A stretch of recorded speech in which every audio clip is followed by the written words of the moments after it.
Hey yo, what is going on today, guys and girls? Welcome back to the channel, and in today's video, man, I have a two-time asked for subscriber requested build here, the Mitsubishi Eclipse. I think it was the same person who asked this like both times. I'm not too sure though, but for that person I do apologize, my man. Here it is. Hopefully you enjoy it and everything like that, man. But anyway, thank you guys all very much for tuning into this video. I shall catch you guys after the intro.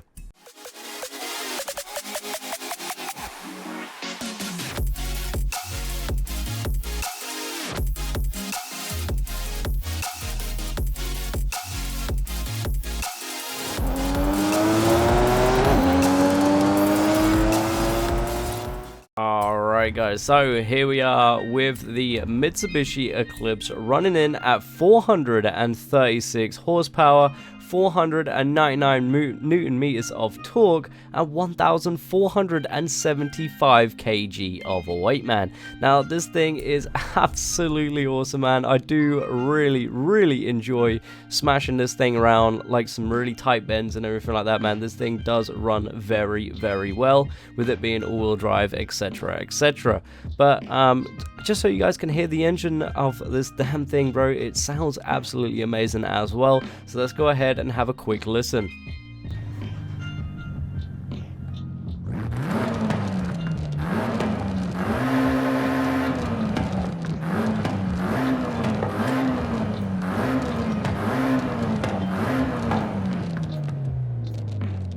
Alright guys, so that is it from the engine sound, man. This thing does sound very good indeed. But anyway, like I was saying here, stock drivetrain, we've got that all-wheel drive on this build here today, and also stock engine. Now for aero and appearance, guys, you guys can pretty much have whatever you want on here. Obviously, if you are going to be running this within my streams and everything like that, we do not run any Forza aero, so unfortunately that stuff is all banned. But there is still a good amount of stuff that you can do. Obviously, unfortunately, there's not really much you can do with the rear wing, but that is pretty much it for the only sort of blocked bits, I should say, for the Mitsubishi Eclipse, man. Everything else is pretty good, to be fair. So yeah, like I say, you can customize it and do whatever you want with that sort of side of things. That's absolutely fine. But if we head over to tires and rims now, we are running slick tire race compound here. We are running maximum on the front tire width, maximum on the rear tire width as well, with some nice work rims on here. Once again though, they're absolutely personal preference for you guys, man. Run whatever the hell you want to run. We got a nice 17-inch rim here on the front and as well on the rear as well. Exactly the same, 17 inches all the way around. Almost forgetting the front track width there, which is a maximum for this car. Maximum on the front and obviously maximum on the back as well, because you don't want to have maximum on the front and then nothing on the back. That would be a bit weird.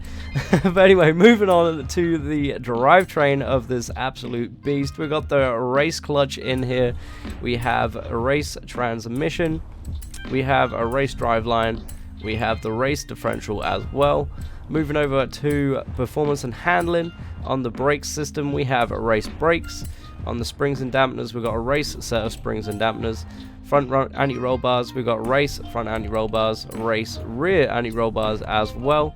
Moving over to roll cage, we've got a race roll cage in there, and weight reduction is stock, man. Moving over to the engine now, guys, we are running the intake at race. We've got a race intake there in there, which you can very clearly hear when you are driving about, which is pretty cool. The fuel system, we've got a race fuel system in there. And in the ignition, we've got a race ignition in here. The exhaust, we're running a race exhaust here today. Camshaft is a race once again. Race once again in the race valves. Displacement, we got a race engine block in here. We have a race pistons. It seems like everything is race here. There we go. Stock turbo. We've got the stock turbo in here. Race intercooler though. Moving over to race oil and coolant, and a sport flywheel. Look at that. Okay, so pretty much everything in here was race apart from the turbo and the flywheel. That's nuts. That is pretty nuts for a tow car. But anyway, yeah, pretty much maxed out there. That's pretty good. But yeah, no, that is everything from the internals and externals of this Mitsubishi Eclipse, man. Let's go ahead and move over to the tune. Alright guys, here we are at the tuning setup here, tire pressure kicking us off here with 15 psi over here on the front and the rear. Moving over to the gearing though, we've got 4.00 on the final drive. First is at 3.28, our second is at 1.87, our third is at 1.27, our fourth is at 1.00, our fifth is at 0.83, and our sixth is at 0.74. Moving over to the alignment, we've got negative 1.0 degrees in the front camber. In the rear camber, we have 0.5 negative as well, negative 0.5, sorry there. In the toe, we have 1.0 degrees of toe in the front, and in the rear, we have 0.5. Moving over to the front caster, the angle, we are running a 3.5 angle. Moving over to the anti-roll bars though, we've got 6.90 in the front here, and in the rear we have 4.80. Moving over to the springs, we've got 84.2 in the front springs here, and in the rear we got 74.6. The front and rear ride height there is obviously dropped as low as it can go. The dampeners, we've got our front dampeners here at 2.9, and our rebound stiffness on the rear is at 2.2 once again. Our bump stiffness here is on the front, we got 2.8 on the front here and 2.2 on the rear. In aero, obviously, that is, as I was explaining earlier, we do not run anything to do with aero in the streams, so unfortunately for this build I have no downforce tuning. Moving over to the brakes though, we've got 60% balance here in the braking force, and in the braking force pressure we have 140%. Moving over to the differential, we've got the acceleration at 100%, our deacceleration at 0%, our rear acceleration at 100%, our deacceleration on the rear at 0%, and our center balance is at 70% towards the rear. Now guys, that is everything here to do with the tune and the internals, externals of the Mitsubishi Eclipse. Let's go ahead now and start driving. Alright guys, so as I said earlier, man, I've been running this car around Guanajuato for a little while, and yeah, the Guanajuato definitely does feel pretty good with this car, man. So unfortunately there's going to be no specific track here today, but I'm just going to go ahead and drive around Guanajuato for a little while. So hopefully you guys enjoy that, but like I said, without further ado, let's go ahead and test out this car.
Alright guys, so I hope you all enjoyed that little run there, man. It was, needless to say, not really a small run, to be fair. That was a good amount of Guanajuato there, and also we got one of the accolades as well, which is pretty cool. 1 minute and 30 seconds, something like that. I couldn't read it all because, you know, we're driving out here, man. But anyway, thank you all very much for watching this video, man. If you do like it, be sure to hit that like button and the subscribe button as well. Hopefully, the person who has suggested this car twice now will be able to see this video and obviously, you know, enjoy the car in Horizon 5, man. This car is absolutely amazing. I'm, once again, really sorry I didn't get around to doing it quicker. However, if any of you guys have got any touge builds, drift builds, whatever you want to see here on the channel, if you guys got any sort of ideas, man, be sure to throw them down in the comments, man. Let me know what you want to see and I shall definitely do a build on it. Whether you want to have a fast build, slow build, whatever you want to see, man, I shall definitely do it. But anyway, thank you guys all very much for watching this video. If you liked it, once again, man, be sure to hit that like button. Help me out with the YouTube algorithm, bro. Honestly, it's been a nightmare, but yeah, help me out with it. Be sure to smack that like button and also hit that subscribe button if you guys are brand new to the channel, man. And like I said, thank you all very much for watching and take care. Peace.